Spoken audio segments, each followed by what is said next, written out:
facilitating this meeting, giving me a chance to say a few words by way of support, and more particularly providing a platform for the Sikh-Yong, whom it's my pleasure to meet again. We have met previously, and it's a pleasure for me the first time, and it's a double pleasure to meet him again on this second occasion. If memory serves me correctly, when the Sikh-Yong was last here, I referenced his presence, and I did so from the chair, thinking it right to do so, because we were not meeting in some sort of hole and corner fashion, as though it was a secret to be hidden from the outside world, there being almost a kind of guilty connotation to it, or something surreptitious. No, not at all. We welcome you because we recognise that you are a legitimate and incredibly senior spokesperson for your people and your colleagues. We are also aware of the plight of the people of Tibet and of the strength, sincerity and long-standing character of your legitimate claims.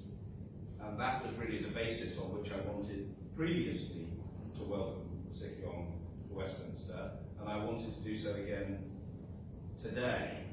And I should, in the process, recall again, and will do so, my appreciation, and I rather imagine yours, of those parliamentary colleagues who have fought the corner of the people of Tibet over many, many, many years, in periods when it has been the subject of notable public attention and discourse, and in periods in which, frankly, for a number of reasons, priority being accorded to other issues or whatever, it has not enjoyed such publicity, such focus, such profile. I know that Tim is very aware, and he hinted at it in his remarks just now, of the omnipresent fact of Chinese resistance to engagement with the Sikh-Yong, with the Dalai Lama, His Holiness the Dalai Lama, and other representatives of the people of Tibet.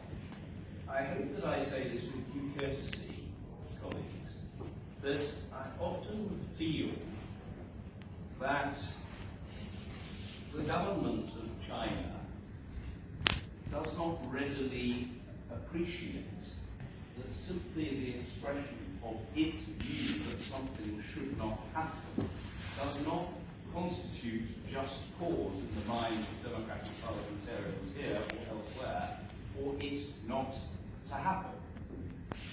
My mind casts back to 2012, and it was the second occasion in my memory as a Member of Parliament on which His Holiness the Dalai Lama visited Parliament. There was a previous occasion in one of the committee rooms some years before, a fixture that I attended at the time as a backbench member, and it's a kind of question and answer session with His Holiness.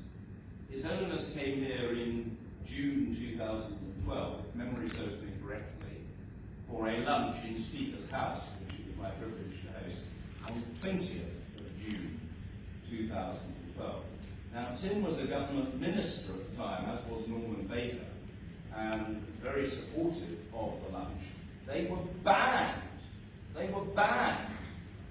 from attending the lunch. They were serving members of the government. The attitude at the time was that this should not go ahead, or more particularly their presence would not be appropriate, because the government took the view that it was better for it not to take place, or better for there to be no ministerial presence. And Tim, frankly, who was being absolutely explicit and outspoken in support of the people of Tibet, and Norman Baker, frankly had no choice as members of the government but to accept that decree, which was issued, I believe, to both of them. And they were therefore not present on that day. But Tim has been absolutely stalwart and steadfast on this subject over many years, and I think the same is true of Mary, and in more recent times, I'm sure, of Mary and of Chris. And I hope I'm speaking to the converted, but if I am not, and there's anybody who needs to be converted, I hope that my words will convert you when I say that a respect for the principle of human rights, of personal agency, and of autonomy is deeply engraved on the DNA of the noble Lord, the Lord Alton, because David Alton has devoted much of his long tenure to date, he's still a young man, so he's a long way to go, in the House of Lords, to championing these principles. And David is not a follower of fad or of fashion. He is a dedicated proponent of the case for human rights, national self-determination, respect for the identity of a group which wishes to be so regarded. And that philosophy, that set of normative values, informs his attitude to the plight of people whose human rights are egregiously denied, whether it be in Tibet, or Burma, or North Korea, or Azerbaijan. And he has often put himself in considerable difficulty, and in some cases conceivably even at personal risk, because he sees it as his role to champion those principles. So what I want to say to the Sikh is, you can regard us as friends.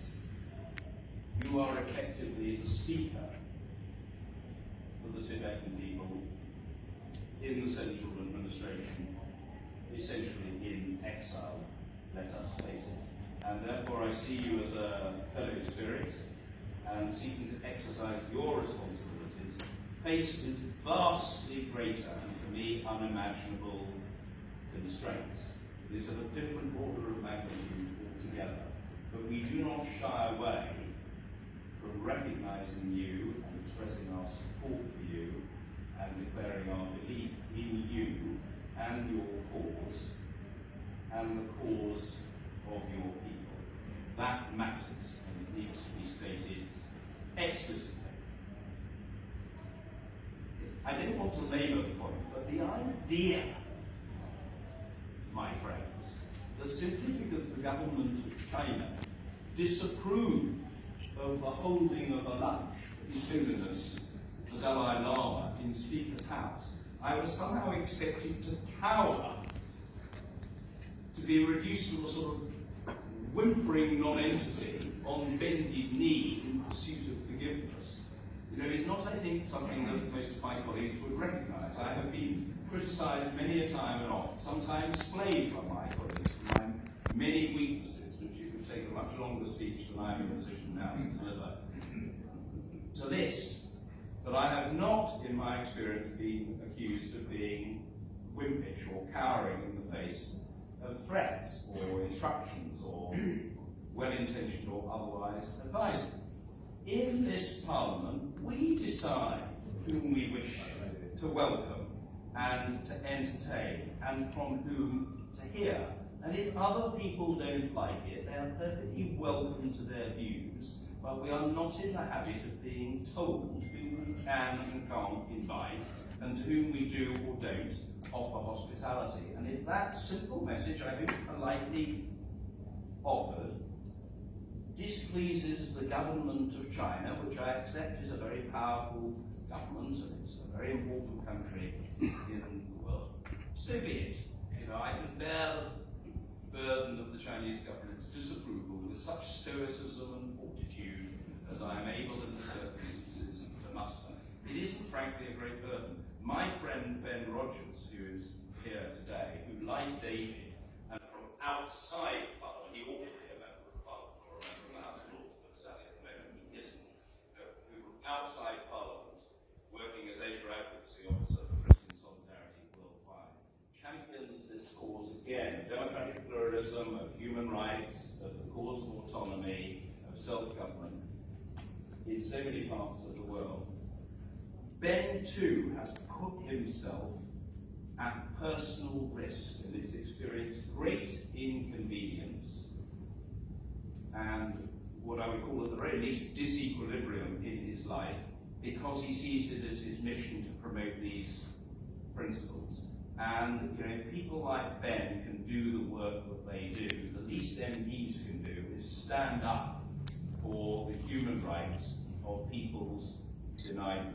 And I think most of us would say that we want to have good relations with the government of China. That matters. And indeed, the Chinese president came there in October 2015 and addressed both houses of Parliament. I think I remember saying on that occasion, in my own speech, which I hope was delivered with appropriate courtesy, in front of the president, I said, of course, it was important not just to be a powerful force in the world, but to be a moral inspiration to it. And it is very clear that China is a powerful force in the world, but the challenge is to be a moral inspiration to it, to live according to proper values and to show respect for the rights of others. And I think we here congregated respect the rights of the Tibetan people. And I want to salute my colleagues. I mean, all of my colleagues here. I don't see David perform day to day in the House of Lords as I'm seated in the House of Lords, but I just know by repute and by having read debates that he has led, either alone or with Caroline Cox or others, just how phenomenally hard he works. He is an utterly dear public servant who, if I may say so, at the risk of being personal, in my experience, doesn't preach his faith, but certainly not at me. What David does is he lives his faith. He lives his faith. And that is something I very much admire. And all of my colleagues, I've got to know Chris and Mary in more recent times as relatively new members of Parliament, very, very active on the floor of the House, fighting for their constituents and for causes dear to them. And Kerry and I have known each other since she came in 2005, and she's always been personally very supportive of me, whether I deserved it or not, and I appreciate that. And she is mega active on several fronts, and she's a good ally. I say to the Sitcom, she's a good ally to have. She's highly articulate, and she does the business. And as for Tim Lawton, wow, he is enormously active on the floor of the House once he's overcome his natural shyness and self-effacement and disinclination to speak on his feet. Indeed, I would go so far as to say he has for some years been able to overcome that natural shyness, self-effacement and disinclination to speak. So much so, and he's a brilliant member of Parliament, absolutely brilliant member of Parliament. He was a minister, he was a very good children's minister. God knows why he ceased to be a minister, all sorts of funny reasons why people cease to be ministers, but he was an exceptionally good children's minister who knew the issues backwards. But actually, he's reinvented himself, ladies and gentlemen, as a backbencher. Instead of just being fed up that he's not a minister, he's focused on several causes of which Tibet is one, as a backbench member. He knows how to use the order paper to put questions, to speak in debates, to gather parliamentary colleagues in support of his cause. So he's terrific at galvanising support. And I would say that as between Tim and me, it is a toss-up as to which of us is inclined to speak for longer and which of us is the more difficult to shut up. And with that, and my expression of admiration for the group, and my commitment to the cause of the people of Tibet, and to the particular position of the Sitcom, you will be relieved beyond words to know that my effusive expression of support is now